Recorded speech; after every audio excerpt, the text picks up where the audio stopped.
Hi everybody. I want to share something with you today that I did just an hour ago. By the way, excuse me for my quarantine mess, but who cares at this point? So let me get to it. If you think this is it, you're wrong.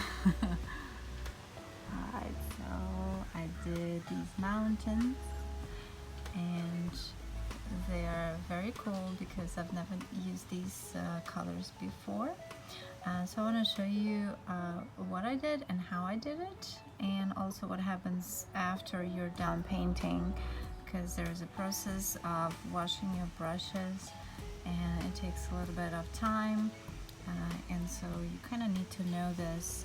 That was the reason why I was so afraid picking up oils and painting with them, because I knew I didn't know how to care for the brushes after that. So since I learned that, this is why I'm continuing to paint, and doing it in oils is a lot of fun. So let me show you. I used these brushes.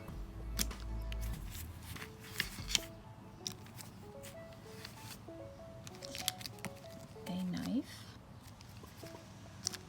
a detail brush, and a fan brush. So to paint the base over here, I used ultramarine blue. I also did use Bob Ross liquid white in the beginning. You need just a thin layer of it, otherwise it's gonna kind of overpower all of your other colors, and the more you put this on, the lighter your painting is going to be.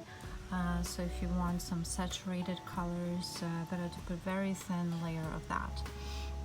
So first I covered the canvas with the liquid white, and then I took that ultramarine blue that I showed you, and I kind of I took this big brush and I used that for, in the crisscross motion, just to put the sky on there. And then actually, yeah, I think I used a little bit of that just to shape the mountains after that. So I just put the shapes of them, just to understand where they're going to be. And then I also used the same color to put the water in. Then I took a little bit of darker blue. I might have used this one for, yeah, I think I used this one for the sky. It's whatever this is, Carillium.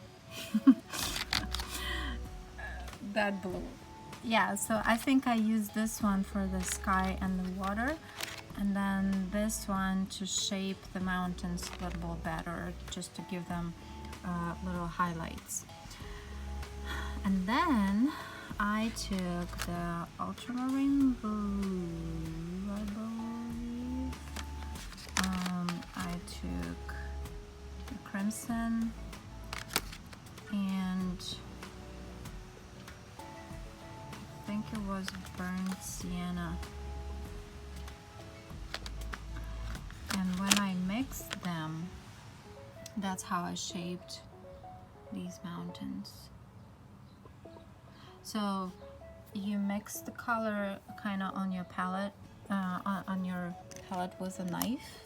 So I took each one of them, and you don't really mix them like that. You just take them, so that you still have layers. And once you do that, you shape your mountains over here, and then you add highlights.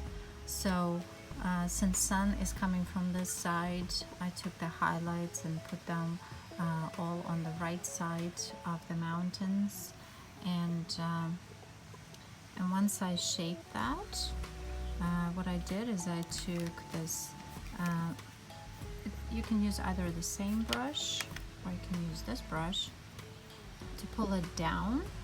And obviously, as you can see, this purple is over here too, and that's because I took some from that mountain and kind of pulled it down, and it was picking up the blue and all the others. And once you pull it down, just straight down, then you take it across, and that's what makes these shapes over here. So I think that's it. And then you take the knife and, you know, just figure out what other colors you want to put in here, and you use the knife to put you know, this water line here, and then I also used this for kind of like, I don't know if this is trees or this is grass. So it's up to you to figure that out.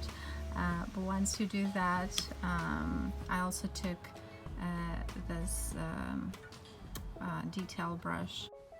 I used the brush to put these strokes around the grass or trees, whatever they are, and also used the fan brush to try and paint clouds. It hasn't been easy because I'm still learning how to paint clouds, and also I haven't found a good brush that actually fits the need. So you see there's indication of them, but nothing really distinct. So that's a problem. So what's been my inspiration? I had a little cat, the colors themselves, also the music I'm listening to, and the cherries behind the painting there. Some of the paint actually got on them, so I ate a little bit of that. It's non-toxic, so don't worry about me. I'll be fine. So let me show you how I wash my brushes. Before I do that, let me show you this little cat. Hi, Koza. Say hello to everybody. Hello, everybody. So how I wash them, I would definitely go to the kitchen to do that in your sink. That way it's not spilling anywhere, and you know, to avoid any mishaps. But before you start doing that, just take the brush and rub it off the paper towel or something like that, as much as possible to get the excess paint off the brush. And then I have two solutions that I use for that. So I have odorless paint thinner.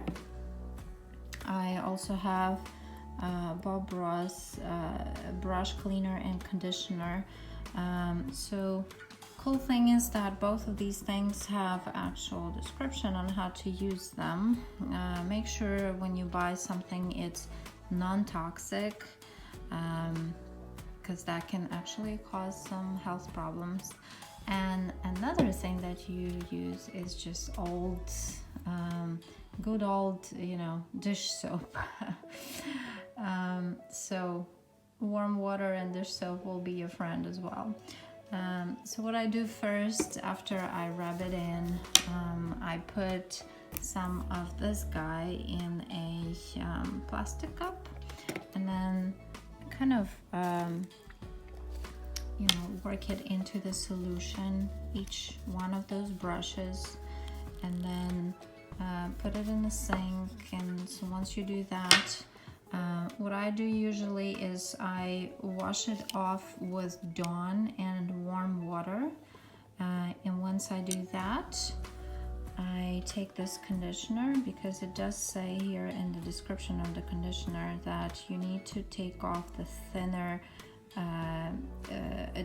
take off the paint with the thinner first, and then work in the conditioner into the brushes. So once I do that first round, I also use the thinner one more time to take more excess paint off that, and then I wash it with a Dawn one more time.